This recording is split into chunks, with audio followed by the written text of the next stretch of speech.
Bom dia para quem for de bom dia, boa noite para quem é de boa noite, boa tarde para quem está assistindo e ouvindo a gente à tarde. Está começando o nosso Pod Jovem, diretamente do Centro Cultural São Paulo, estúdio SampaCast. Mas antes da gente apresentar o nosso ilustríssimo convidado de hoje, roda a vinheta.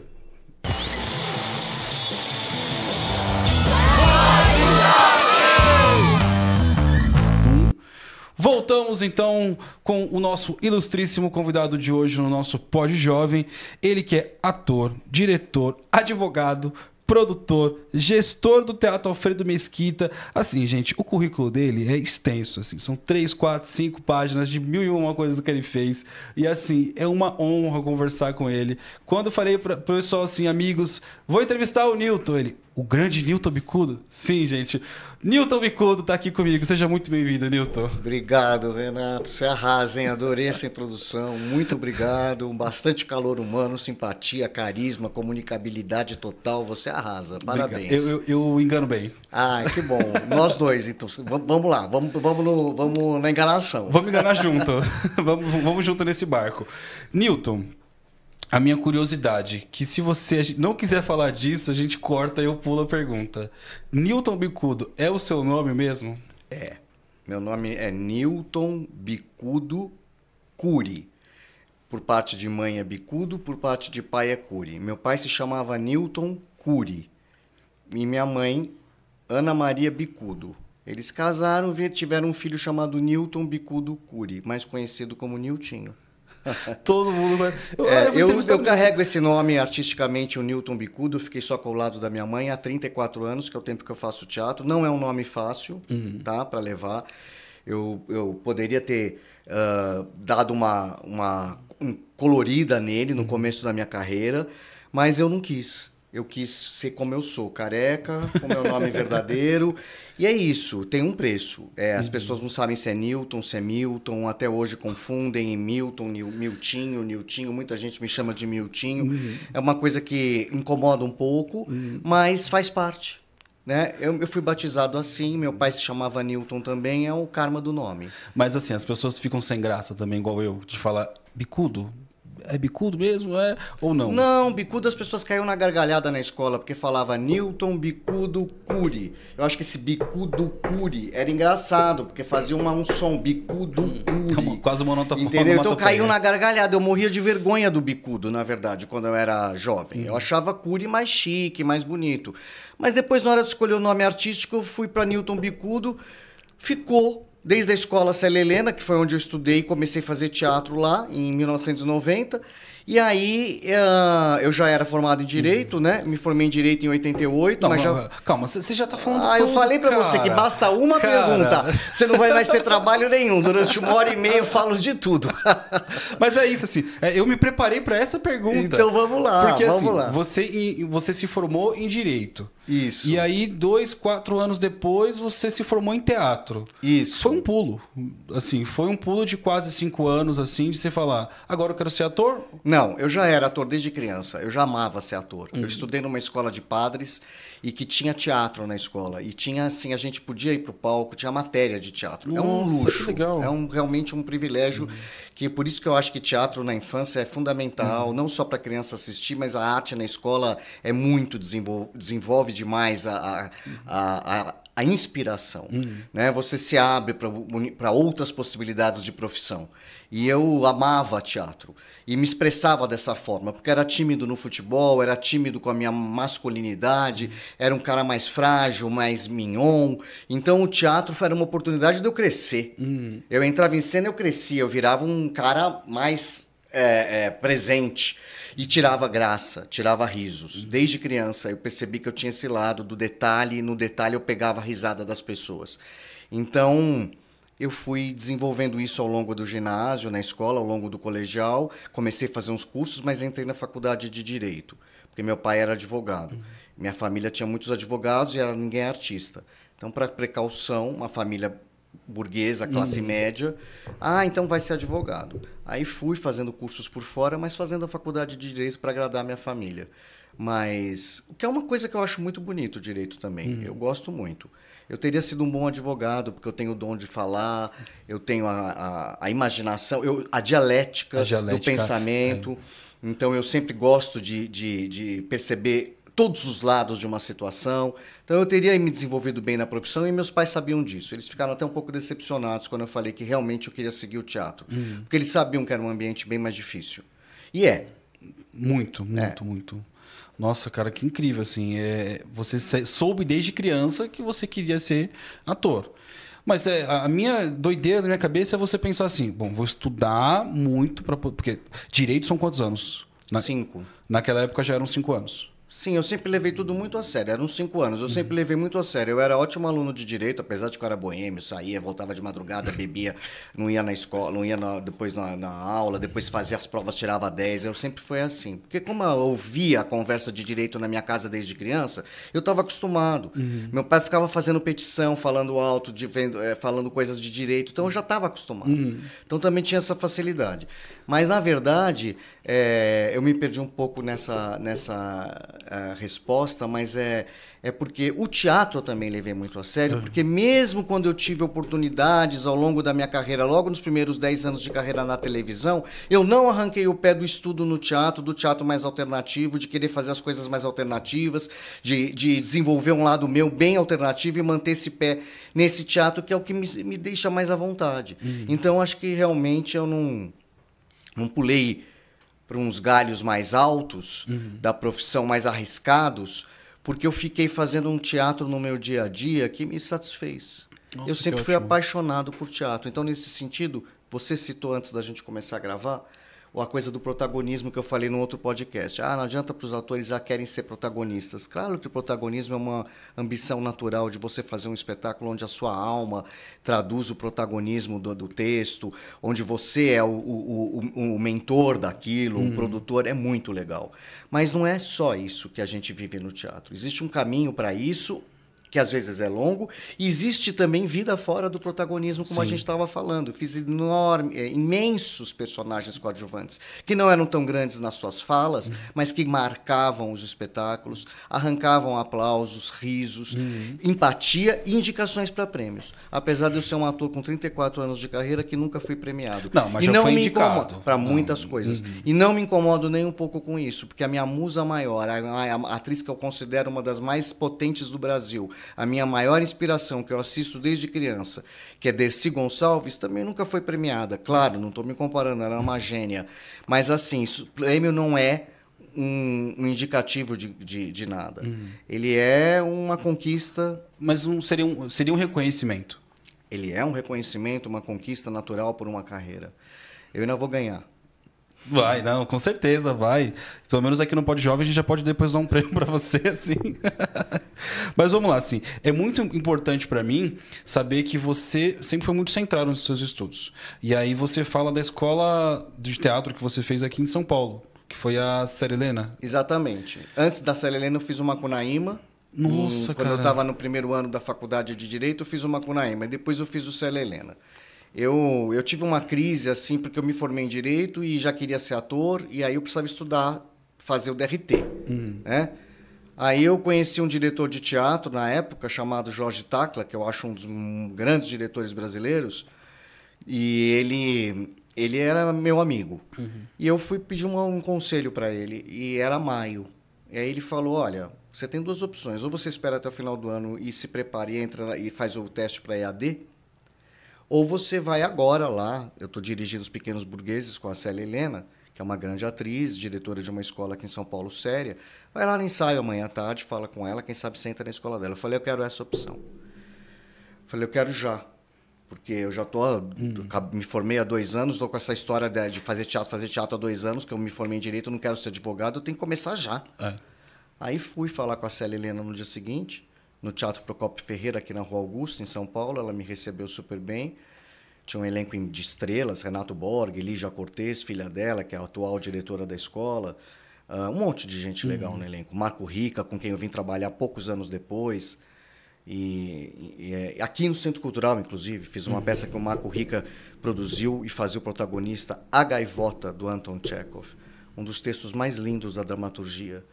Fala sobre teatro, sobre artistas, sobre escritores. sobre a vida comum e a vida do artista e tantas outras coisas, porque o Tchekov é tão profundo e tão verdadeiro. Só pra te cortar, assim, só pra poder deixar Você viu? claro. Eu falei, basta uma pergunta. Você não vai ter trabalho nenhum. Eu avisei antes, porque eu me conheço. Entendeu? É só dar o play Tá, e esquecer. é só dar o play. O resto você só... Não, Isso não pode falar. De vez em quando, entendeu? Isso não pode falar. Não, eu quero deixar claro agora aos nossos telespecs que, assim, é uma geração nova agora. Eu sou de uma geração nova também, mas muita gente não sabe que EAD também foi uma das escolas mais importantes.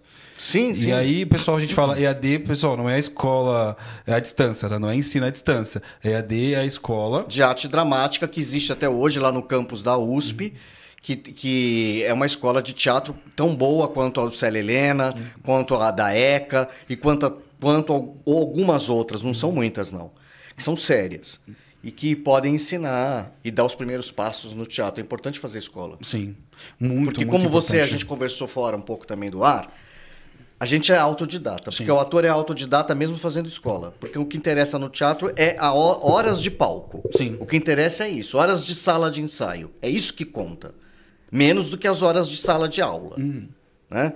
Então, mas você tem que começar por algum lugar. E a escola é um ótimo começo. Sim, quando eu comecei no Por teatro... isso que o Jovem Programa Monitor, Programa Jovem Monitor Cultural é um ótimo lugar para se estar. Porque é um lugar onde você pode estar aprendendo... em contato com algo que você queira intimamente, no caso pode ser o teatro, pode ser a música, a técnica, né? Porque o teatro não é só ser ator, né? Sim. Tem muitas coisas envolvidas artisticamente. E ao mesmo tempo tá ali fazendo um estágio, ganhando, sendo remunerado. Então é muito legal o programa. É o que a gente fala, assim, o teatro, né, o ator, o artista, eu falo isso muitas vezes que eu converso com artistas, não é só o palco. O artista ele tem que saber montar o palco, montar o cenário, entender da luz, entender do som, porque às vezes ele vai estar sozinho. Às vezes ele vai ter que ter um monólogo, às vezes ele vai chamar um diretor, e ele vai ter que, olha, diretor, eu gostaria de fazer isso, isso e isso. Às vezes, debater as ideias com o diretor, você tem que ter a noção de tudo. Então, muitas vezes, eu trabalhei com teatro, eu não vou falar teatro amador, porque para mim, às vezes, é um trabalho. Então, eu fazia um teatro profissional, que você tinha que chegar, montar cenário, junto com os outros atores, o diretor também te ajudava, todo mundo se ajudava. E para mim o teatro é isso, assim, é você ser autodidata, mas você também procurar um curso, procurar um livro para ler e sempre se evoluir. E aí, puxando isso, assim, a sua carreira de ator e de teatro é incrível. Por quê? Porque você já fez de tudo. Você também produziu, você também chegou a dirigir. Se eu tiver errado, você pode me corrigir também. Mas assim, você fez uma porrada de novela, porrada de filmes, e no teatro você fez uma porrada de coisas. Até que lá fora eu perguntei, o que você não fez? Então primeiro fala pra mim assim, o que pra você foram as coisas que você fez que pra você foram incríveis? Porque pra gente de fora, a gente fala, nossa, aquela novela estourou, o Niltinho não tava lá. Mas o que pro Niltinho foi incrível fazer? Bom, vamos lá. Difícil, né? Não, tudo é bom, porque tudo vem na hora certa, né? E tudo vem, às vezes você não pega também. Acontece isso na vida. Às vezes vem alguma coisa muito legal e você não pega total porque você está ainda se entendendo como ser humano e como um profissional. Porque é isso que eu acho. Não tem tanta diferença entre o teatro amador e o teatro profissional. A diferença... Não faz diferença isso no fundo. Porque a dedicação, como você mesmo disse, é a mesma. Sim. Então tudo é importante. Tudo que eu fiz foi um aprendizado, às vezes com muito sofrimento, às vezes peças difíceis, chatas, no sentido da relação humana ser difícil. Acontece. Acontece mesmo no teatro, né? E então... teve situações assim, mas assim, o que eu mais gostei, vamos ser um pouco mais simpático comigo mesmo. Eu adorei fazer minha primeira novela na Rede Globo, que se chamava Andando nas Nuvens, onde eu estourei na novela, num núcleo de humor, com a Anissete Bruno e com a Júlia Lemertz e com o Marcos Palmeira, que são atores maravilhosos. Eu fui muito bem recebido, foi um momento bem legal para mim, porque eu vinha do teatro, 10 anos de teatro, não é muito. Mas deu uma estouradinha lá, foi legal. Recebi convites na Globo para fazer os programas de humor. Na época não achei que era o meu caminho esse, preferi ficar na minha, esperar outras coisas em novela mesmo. Depois o meu caminho foi ficando no teatro e tudo mais. Mas adorei esse trabalho. Adorei fazer um filme do Rui Guerra, que eu fiz, chamado Veneno da Madrugada, que foi um filme de arte, que ficou uma semana em cartaz, que acontece muito com o filme brasileiro de arte, mas foi uma experiência que eu tive com um mestre de cinema, que é o Rui Guerra, um mestre dos anos 60, 70, do cinema novo brasileiro. Então, foi muito legal como escola de cinema, foi muito tenso, porque era tudo muito marcado, era um Gabriel Garcia Marques, o roteiro, imagina, desse homem colombiano incrível, esse escritor, que eu li toda a obra dele para fazer o filme. Caramba. Então foi também um trabalho, uma pontinha de um iceberg na minha vida, que é uma vida mais humilde de ator.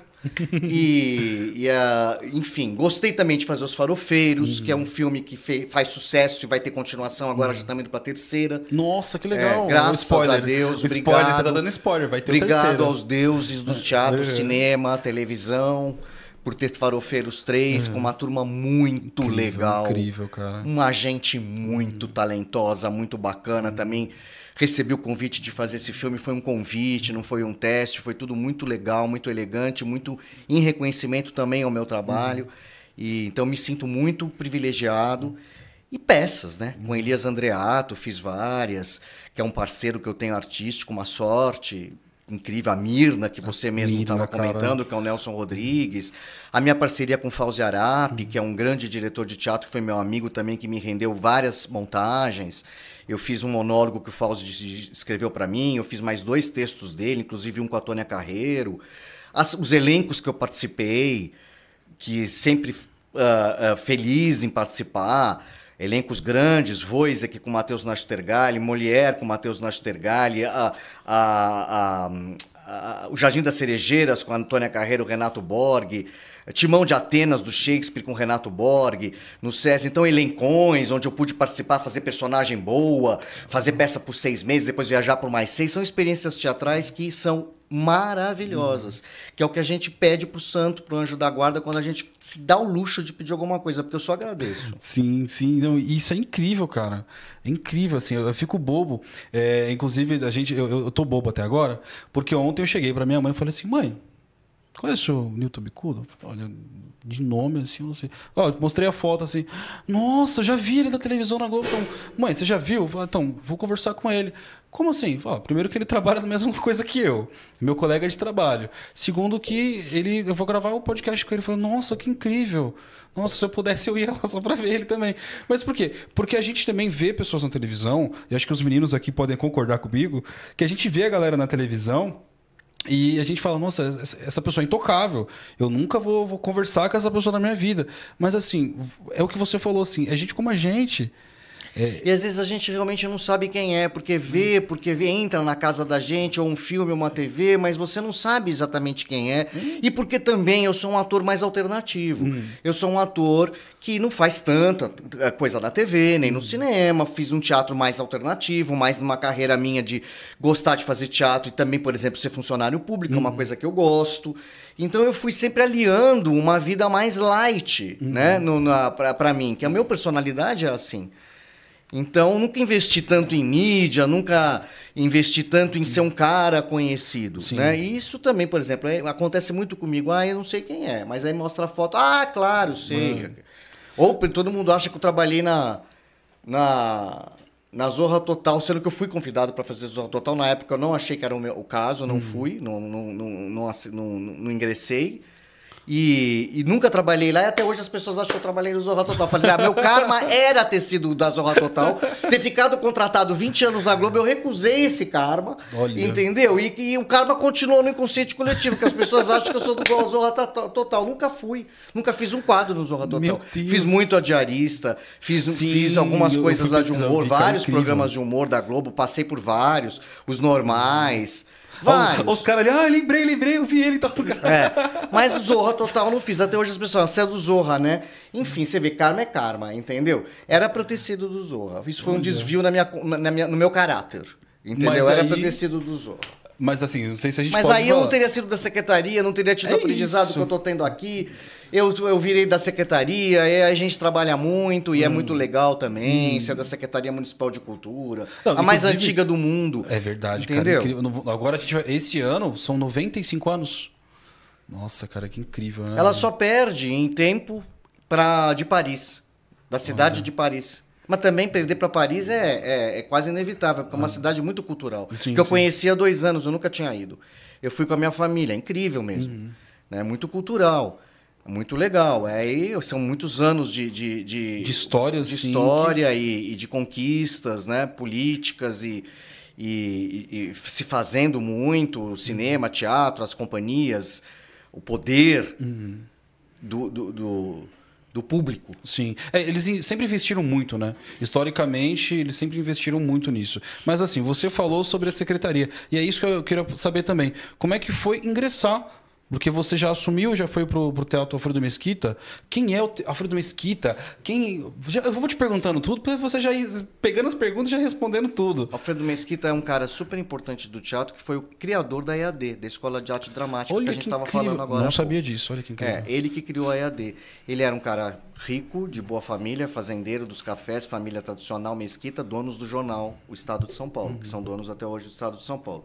Ele era o cara que era artista na família. Ele escrevia teatro, ele dirigia grupos de granfinos na época, nos clubes. Era um teatro mais elitista, porque não tinha, né, o que tem hoje. O teatro como, assim, tão pulverizado e tão as pessoas empoderadas, né, do fazer.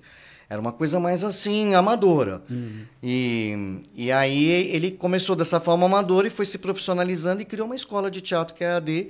E tem a importância dele muito grande nesse sentido. Ele criou a EAD. Ele foi o professor de muitos artistas que hoje estão com 80, 90 anos ou já faleceram, porque foi uma das primeiras escolas nos anos 50 aqui em São Paulo, muito importante, muito séria, muito bem dirigida por ele.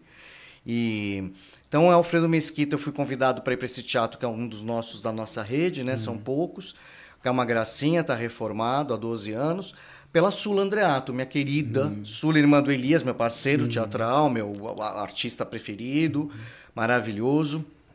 E eu fui convidado pela Sula, porque ela sabia que eu não estava mais conseguindo conciliar só ser ator com as despesas da vida, né? Porque tem isso, né? Então, como eu não fui fazer o Zorra Total, eu fiquei nessa situação, entendeu? Só ser ator é difícil. É difícil.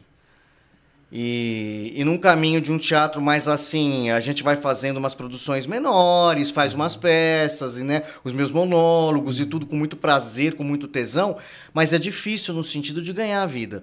E as responsabilidades foram aumentando, e aí eu comentei com ela falou, você tem todo o perfil para dirigir um teatro. Eu falei, claro, é a minha praia.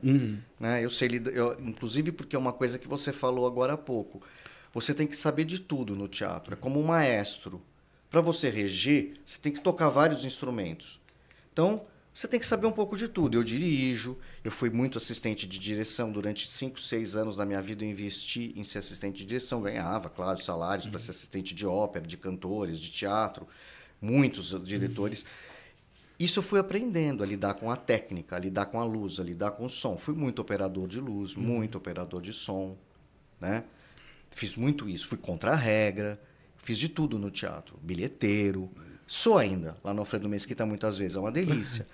Mas eu digo assim, eu sei lidar com a parte técnica, porque no meu dia a dia, como ator, eu fui aprendendo exatamente isso que você falou. Eu tive, acho que, a inspiração de fazer isso. Eu falei, como eu não achava que o meu caminho era um caminho de estrela, mesmo eu me achando uma estrela, eu resolvi aprender de tudo. Então eu fui aprendendo.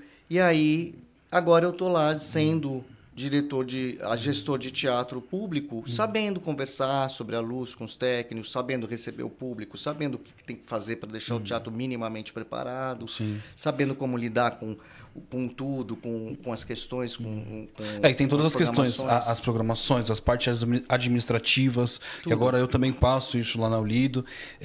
São muitas complicações. Eu digo complicações porque a gente, no começo da carreira de ator, a última... Isso na minha geração, né? A sua também. Mas a última coisa que a gente vai pensar é no administrativo. Assim, como é que eu vou levar minha peça para aquele teatro? Eu preciso de um contrato, eu preciso de um papel, eu preciso disso e aquilo. Agora, hoje, a gente já ensina isso na escola, né? Eu imagino isso, mas eu puxo isso para o programa Jovem Monitor. O aprendizado que eu tive lá, eu tive aulas no... Meu Deus, olha, 1 ano já fazendo esse podcast. Esquecido. Na Câmara Municipal de São Paulo e em outro lugar também que agora eu esqueci, mas uma hora vem aqui na cabeça. Mas sobre políticas públicas. E isso, assim, para um jovem, para um adolescente que acabou de sair da escola, que está num programa de formação cultural, saber políticas públicas é muito importante. Porque ele vai levar isso para os dele, ele vai levar para os bairros dele, ele vai levar isso para a vida. Porque aí ele pode, se for para o teatro, agora como é que eu posso pegar o que eu aprendi de políticas públicas dentro do teatro? Para onde que eu vou? Eu assim, venero o programa O Jovem Monitor Cultural porque ele é muito importante para a cidade de São Paulo. Então, assim, o meu podcast ele começou falando sobre o programa Jovem Monitor Cultural e agora eu quero levar ele para todo mundo que possa conhecer. E é isso que é importante. A cultura, ela tem que chegar para todo mundo. O Teatro Alfredo Mesquita foi o primeiro teatro que eu tive contato. Depois eu acabei indo aqui para o centro, aqui no Sérgio Cardoso, assistir uma peça ou outra, Menekma. Você lembra de Menekma? Foi muitos anos atrás. Foi a segunda peça que eu assisti assim na vida. Mas aí o Alfredo Mesquita foi o primeiro teatro que eu passei e falei, nossa, tem um teatro aqui. Porque ele é tão escondidinho assim. Ele é o que se chama teatro da rotatória. Porque ele fica numa rotatória. Então é difícil. A pessoa passa 60 quilômetros, porque é permitido. Então é difícil mesmo. E ele tem um recuo muito grande. Mas ele está lá. E desde 88, que foi o Jânio Quadros, na época prefeito, que pegou aquele terreno da prefeitura e deu para a cultura, ele está lá. E ele sobrevive e a gente não cancela por falta de público nunca. Às vezes tem pouca gente, às vezes está lotado. Oscila, porque o teatro é assim. A realidade do teatro é essa. Tem peça que vem com mais gente, tem peça que já vem bochichada, já vem quente, tem peça que é mais experimental, mais alternativa, um assunto mais denso. Então ela vai pegando seus públicos. Então é assim a vida do teatro. O melhor disso é o seguinte: quando você ama teatro, que eu amo, e eu estou vendo que você também, a gente tá no teatro, você pode não estar como artista, que é o meu caso no Alfredo Mesquita. Lá eu não estou como artista, eu estou como um administrador. Mas o amor é o mesmo. Sim. Porque você quer que o teatro esteja limpo, arrumado, com a luz ligada, certa, com todos os técnicos felizes, gostando, envolvidos com o que estão fazendo, com as montagens, mesmo nas dificuldades do dia a dia que a gente sabe que tem. Você quer aquele astral preservado, você quer tudo preparado, imantado para quando o público entrar. E o artista ser bem recebido e a peça acontecer. É isso que é importante. Sim. O teatro está lá. E eu estou lá ajudando minimamente na coordenação a que toda noite aconteça a peça. Então isso também é um jeito de exercer o amor pelo teatro, um jeito de estar num lugar que eu me sinto em casa, que eu me sinto bem, que foi o que eu escolhi para minha vida, que, enfim, muita gente deve achar uma loucura, mas a vida é feita também de loucuras. De loucuras. Assim, quais são as atividades que a gente tem? O que eu estava falando também é que eu conheci o Teatro Alfredo Mesquita passando em frente. Falei, nossa, tem um teatro. Fui lá e aí eu sou muito fã de duas pessoas que a gente conversou lá fora e a gente acabou falando. Que é o Adoniran Barbosa. Eu sou, assim, de música. Ele é o meu compositor favorito. E aí, sobre teatro, o meu escritor, teatrólogo, jornalista, tudo assim, favorito, é o Nelson Rodrigues. E eu conheci o teatro quando estava tendo o centenário do Adoniran Barbosa, que foi em 2012, e o centenário do Nelson Rodrigues. Então conheci a peça Boêmio de Adoniran, criança, assim, eu tinha 18, 19 anos, assim, eu chorava assim, meu Deus, que incrível, eu quero estar ali naquele palco também. E o Nelson Rodrigues eu assisti 17 vezes Nelson, 2 vezes. Porque eu falei, nossa, não, isso aqui só pode ser combinado. Não, isso aqui tá errado. Para poder analisar tudo que eu perdi. Então, assim, antigamente eu tinha essa visão do teatro, tinha a visão do Alfredo Mesquita, que era um teatro escondido, que só acontecia uma peça de vez em quando. Só que você falou para mim que tem coisa todo dia lá. Quase todo dia. O que acontece hoje em dia lá? Tudo. Tem peças sempre sexta, sábado e domingo.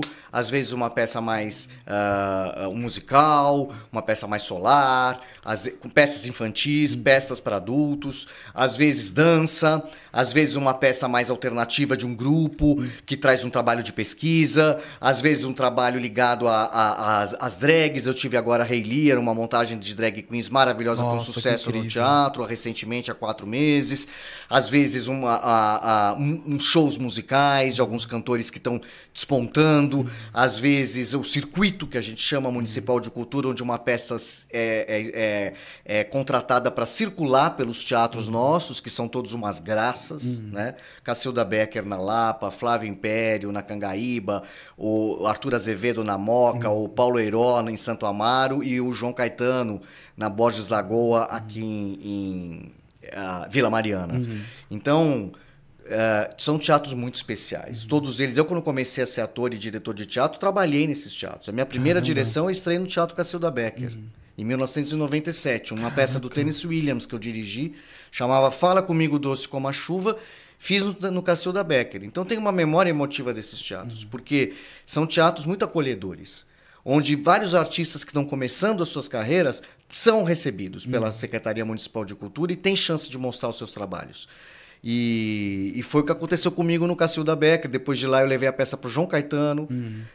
Essa peça que eu dirigi, saí do Cacilda, fui para o João Caetano, eu fazia em cima do palco, com o público em cima do palco. Era tão bonito. O espetáculo também, outro orgulho que eu tenho, você me perguntou, orgulhos da carreira. Minha primeira direção, tinha esquecido disso. Me valorizar também como diretor. Exato. Fala Comigo Doce Como a Chuva, 1997. 2 peças curtas juntas do Tennessee Williams. Foi lindo. Ficamos 1 ano e meio em cartaz. As atrizes eram Helena Albergaria e Silvio Restife, 2 atores maravilhosos. Foi um outro orgulho que eu tenho ter feito a estreia de diretor. Enfim, falando dos teatros, é isso, o Alfredo tem tudo. O Alfredo tem peças de jovens iniciantes, diretores como eu já fui, tem jovens dramaturgos, pessoas que estão começando a escrever, que levam seus textos para lá com seus grupos. Tem peças mais buchichadas, tem tudo. Tem circo. Ai, que incrível. A gente teve agora um show de trapézio no estacionamento do teatro, que Olha, essa é uma legal. vantagem lá. Tem um estacionamento grande para uns 80 carros, então também é legal, né? E de vez em quando tem umas atividades na área externa. Mesmo durante a pandemia, quando a gente pôde começar a voltar, a gente começou pela área externa, o que propiciou também um reencontro com o público naquele momento. E, enfim... é um teatro muito simpático.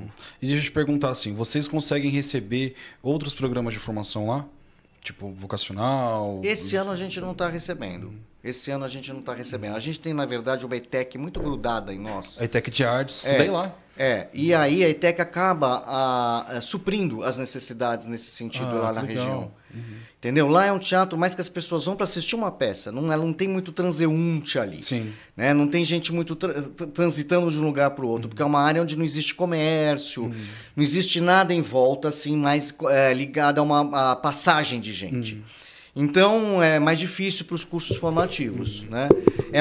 O funcionamento se dá mais na hora das peças. Geralmente, durante a semana à noite tem peças e final de semana à tarde e à noite. Fechou. Não, incrível, incrível. Assim, eu lembrei de uma coisa que eu me falei, eu preciso conversar isso com ele. Não sei, a gente tem mais um tempinho ainda aí? Ah, ótimo, tá perfeito, perfeito. Vou até tomar uma água, hein? Tome, não, por favor. O que eu queria falar pra você, assim, que não é uma puxação de saco, pra começar. Mas eu fui dar aquela pesquisadinha de leves nos nossos convidados e aí eu conheci a Mirna. O que eu tenho pra te falar sobre a Mirna, que é incrível, o texto, as cenas que eu vi na internet, eu achei incrível, a ideia é incrível e que você serviu de inspiração. Se eu tivesse te visto há 15 anos atrás, serviria de inspiração pra mim. Por quê? A primeira peça que eu fiz eu estudei na ETEC, eu fiz o curso de canto na ETEC. Eu fui a 3ª, 4ª turma de canto na ETEC. E a gente foi fazer a Ópera do Malandro. Só que a gente foi fazer uma apresentação musical sem ser um musical. Só que a gente inventou umas cenas ali e a galera fez cantando e tal. Foi incrível. Eu fiz a Geni e o Zeppelin. Fui convidado para... Renato, você quer fazer? Eu falei, olha, gente, é uma letra gigante. São 4 páginas de letra. Não sei se eu consigo. Não, vamos lá. Eu falei, tá. Só que, a gente tá pensando numa cena e aí, no caso, você teria que se vestir de mulher. Tudo bem? Eu falei, não sei se é legal, mas vamos lá. Bora. E aí, no dia, assim, um dia antes da apresentação, eu me vesti com o vestido de uma namorada minha, que era da mesma altura que eu. Me vesti com o vestido dela, coloquei uma florzinha na cabeça e me olhei no espelho. Eu chorei assim, falei, mano, o que eu tô fazendo? O que eu tô fazendo? Meu Deus, que vergonha. No dia da apresentação, eu quis fazer de novo. Porque foi incrível, a cena ficou incrível, a música é incrível. E aí fazer a Genil Zeppelin foi uma sensação que eu falei, eu quero fazer isso de novo. E aí você apresentou a Mirna ali, e quando você foi entrevistado num certo canal que eu não lembro agora, você fala da importância da representatividade, das roupas, do ator se soltar e conseguir fazer muito bem o papel. O texto foi incrível, deve ter dado um trabalho pra caramba também organizar todos aqueles textos do Nelson, mas enfim, foi uma inspiração, porque eu acredito que deve ter sido para outros atores também. Você deve ter sido um professor incrível, mas vamos falar da Mirna. A gente tem um tempinho ainda pra gente falar da Mirna. Então, assim, agradeço demais já a sua presença aqui. E assim, foi emocionante para mim. Assim, a Mirna é muito especial também na minha vida. Eu acho que também tem que entrar nos meus orgulhos ali, aquele que você me perguntou, os pontos altos da minha vida. Foi quando eu me senti um protagonista. Porque eu protagonizei a minha alma de artista. Ali foi uma síntese. Combinava muito comigo. Era uma parceria que já existia entre mim e o Elias Andreato, de muitos anos, que o Elias foi meu professor no Célia Helena, né? Então, só para amarrar a história, ele foi meu professor de teatro no Célia Helena. Ali, a gente já começou uma parceria. Ali eu já virei assistente de direção de uma peça dele, que era feita aqui no Centro Cultural São Paulo, chamada Van Gogh, onde ele foi brilhante, recebeu muitos prêmios. Eu era operador de luz também do Van Gogh. Nossa. E de som. Então, operava luz, som e era assistente de direção. Então, a gente já está juntando agora todos os links da nossa conversa. Teatro não é só entrar e subir para fazer o papel principal. Existe um caminho, na maioria das vezes, que tem que ser traçado com muita obediência e reverência. Sim. E aí eu sempre fiz isso. Isso eu posso falar. Aí, com Elias, eu já tinha essa parceria, ele me apresentou o texto da Mirna e... Primeira vez que eu li, eu já chorei.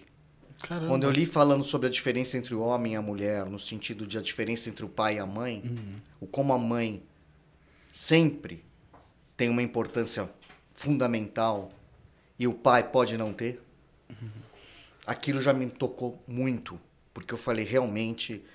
Tem uma força feminina no texto do Nelson Rodrigues, ele como homem, como brasileiro, e como um cara que fala tanto do jeito do brasileiro, com tanta profundidade e ironia. Ironia não é uma palavra para o Nelson,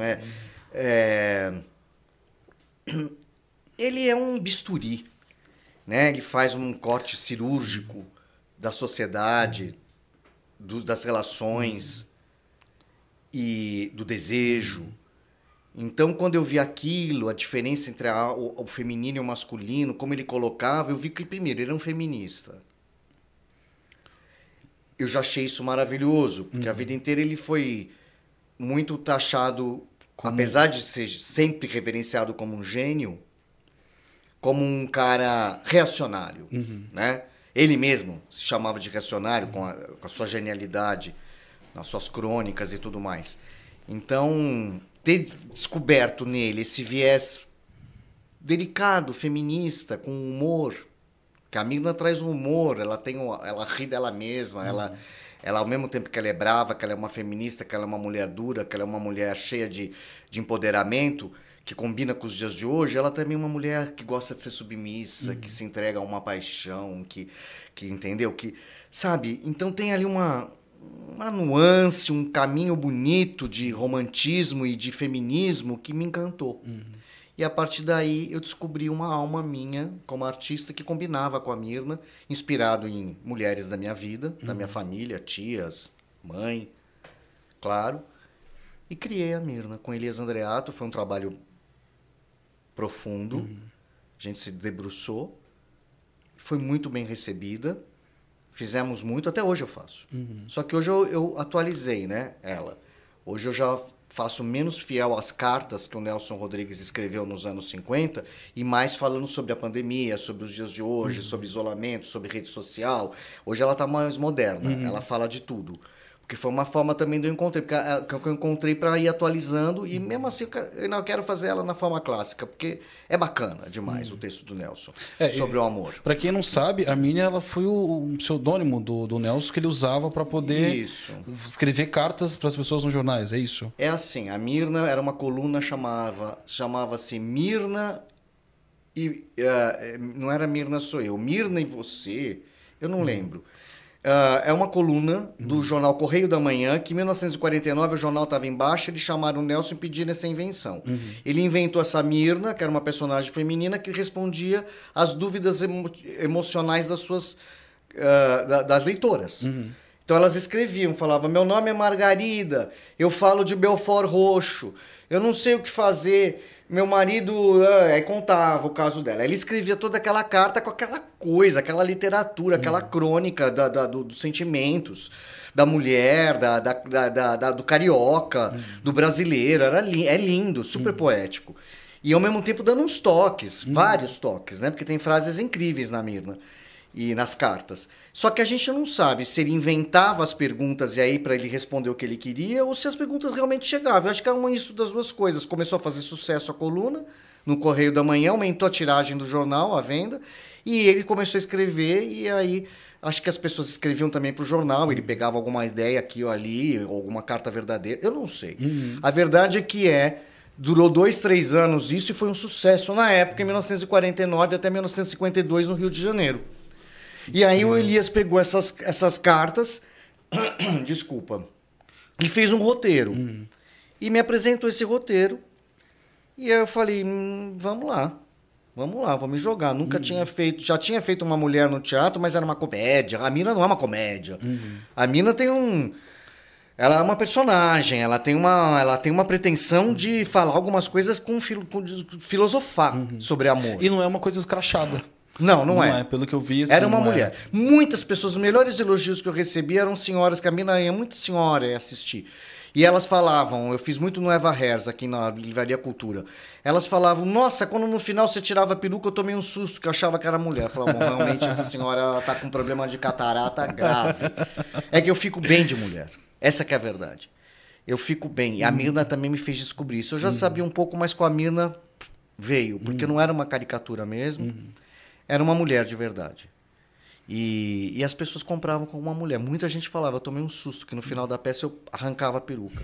E falava uma frase do Nelson, o artista tem que ser genial para alguns e um imbecil para outros. Mas se pudesse ser um imbecil para todos, melhor ainda. Melhor ainda. As frases. As frases são todas maravilhosas que a gente enfiava na Mirna. Por exemplo, sem paixão não se chupa nem o chicabom. Isso é maravilhoso do Nelson Rodrigues. É maravilhoso. E você fala do chicabom, eu vi essa frase também que você falou na entrevista. O Nelson ia falar muitas coisas diárias do dia a dia dele. E aí eu fui ler Viúva Porém Honesta, assisti Viúva Porém Honesta, é a minha peça favorita dele. E aí um dos personagens morreu, né, o noivo, atropelado por um carrinho de chicabom. Na época eu falei, o que é chicabom? O que é um carrinho de chicabom? E aí eu falei, é um carrinho de sorvete. Ah, tá, entendi. Existia. Você vê? Já teve. Aí tem ainda, né? Deve ter. Tem. Mas é que antigamente era isso. Você sabia o que é um carrinho de chicabom? Coloca nos comentários. Mas cara, é incrível.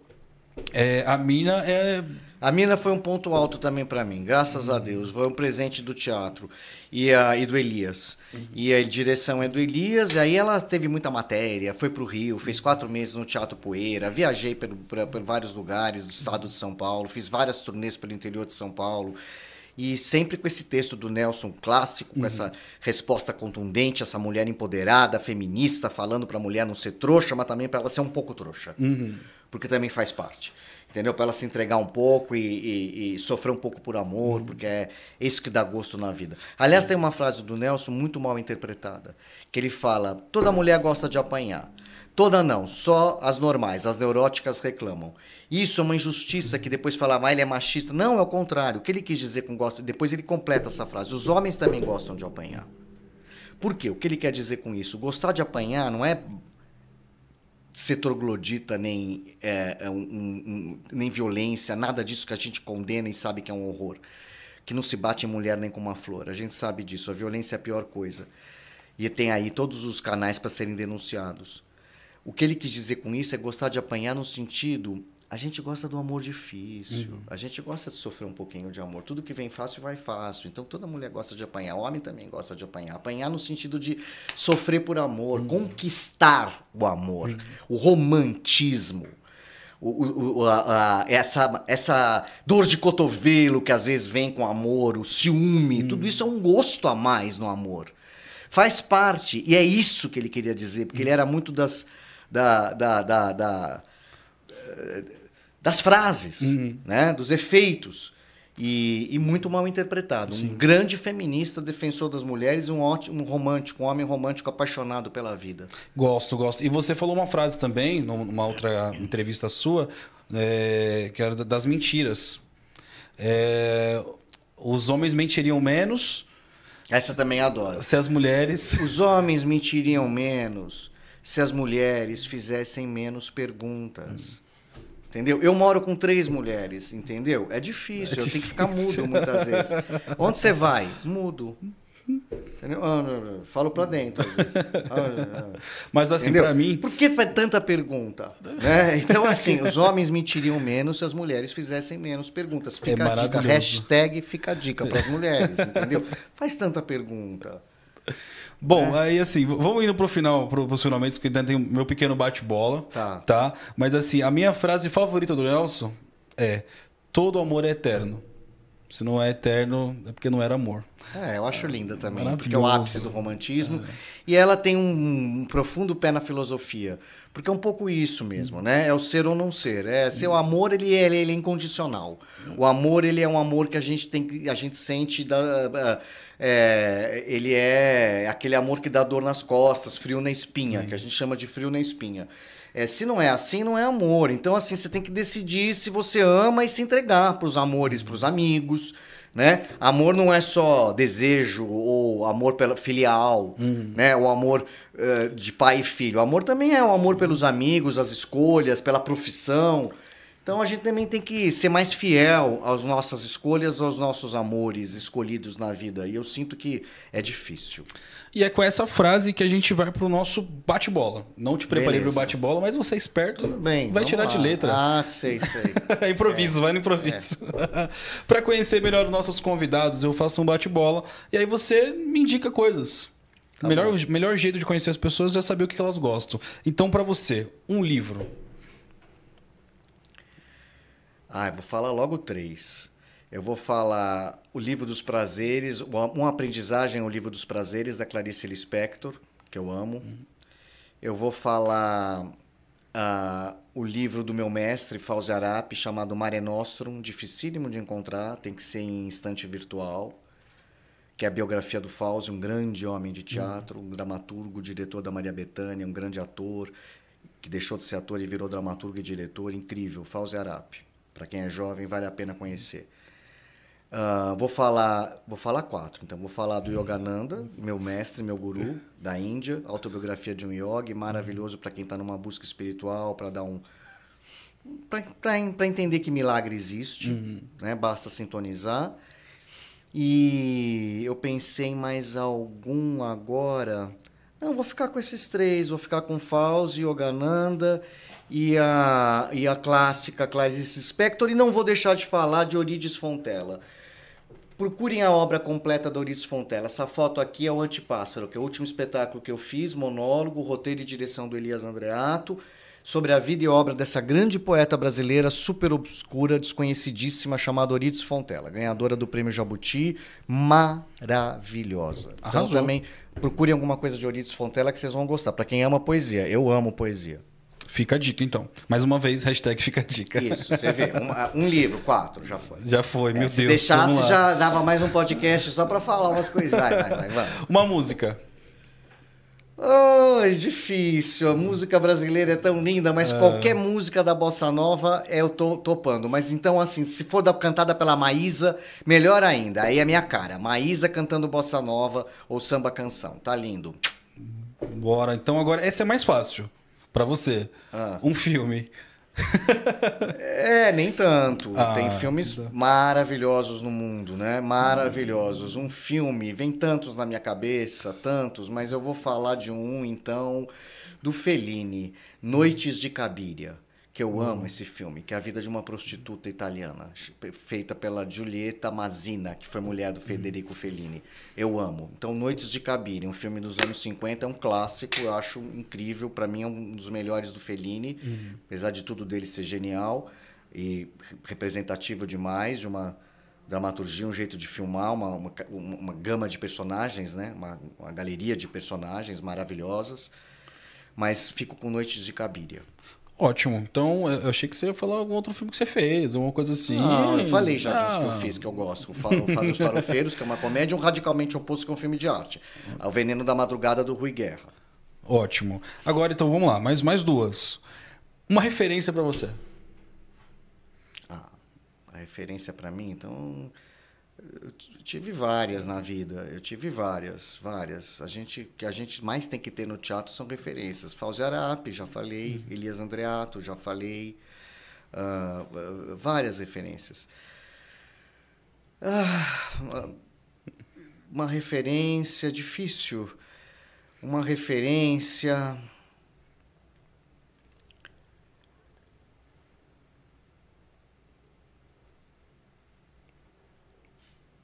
Meu pai. Boa. Então agora, para finalizar, o que é arte para você? Arte para mim é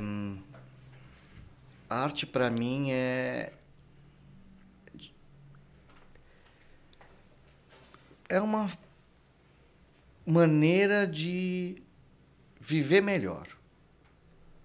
É uma forma de olhar para a vida e viver melhor. Acho que a arte melhora tudo. Então, ou você ser um observador, um consumidor, um espectador da arte, ou você ser um fazedor de alguma arte, eu acho que vai melhorar a sua vida. Então, para mim, a arte, ela ajuda a viver. Né? Beleza, melhora, facilita o entendimento, faz a ponte. Incrível. Então, assim, agradeço demais a sua presença. Foi emocionante para mim, foi incrível. Vamos deixar as redes sociais do teatro? Vamos. A gente tem o Instagram e o Facebook, Teatro Alfredo Mesquita. Eu mesmo que respondo pelos Instagrams e Facebook, então quem for lá vai falar direto comigo, que a gente é que faz. Eu sou da comunicação também do teatro, alinhado com a secretaria, óbvio, com a comunicação de lá. A gente está sempre postando junto. E a minha, Por né? favor. Newton Bicudo Oficial, porque existe o Newton Bicudo, gente. Eu achei que só eu chamava Newton Bicudo. Existe o Newton Bicudo em Santos. Ele já tinha Instagram antes de mim. Então eu não podia ser Newton Bicudo no Instagram, então virou Newton Bicudo Oficial. Então você é o oficial. Eu sou oficial. Você é o oficial. Então, gente, olha, também as redes sociais, páginas, onde você procurar no Google, Cast Pod Jovem, tudo junto. Cast Pod Jovem. Não esqueçam de curtir, compartilhar. Esse episódio foi incrível com o grande Newton Bicudo. Newton, muito obrigado pela presença. Obrigado a você, viu? pelo carinho, a recepção, ter pesquisado, ter sabido de mim, ter elogiado e pelo trabalho que você está fazendo. Valeu, Vida cara. longa. Obrigadão. Valeu mesmo, gente. Valeu, gente. Obrigadão. Fui.